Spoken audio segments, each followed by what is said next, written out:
unti-unti lang. Nobyembre noong nakaraang taon nang bigla raw sumama ang pakiramdam ng 28 anyos na si Nazareth.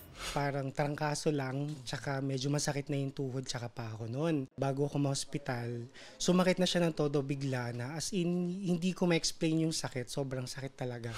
Nang tignan ng rheumatologist, napag-alaman na mayroon na pala siyang gout. May combination na ng nana, tapos meron ng kasamang mga gout crystals na nag-cause ng bakit hindi ko siya ma-move. Nagkaroon daw ako ng gouty arthritis.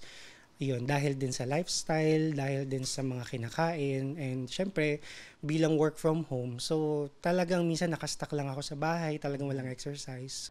Ayon sa Philippine Rheumatology Association, nasa 1.6 milyong Pilipino ang pinahihirapan ng gout.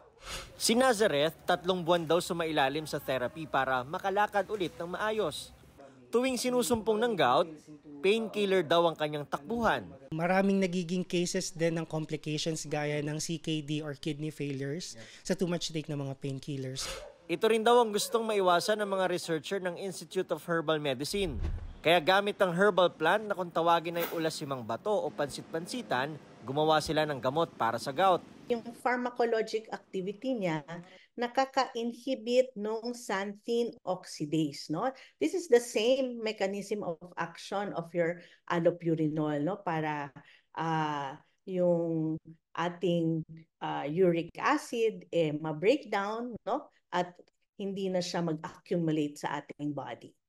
100% gawang Pinoy raw ang gamot mula sa pansit-pansitan na 10 taon daw inaral bago maging mabisang gamot sa gout.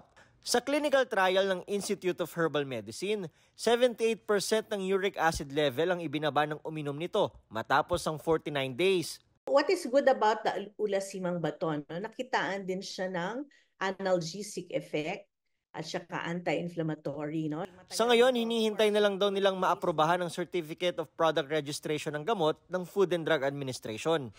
Para sa GMA Integrated News, Nico Wahe, nakatutok, 24 oras.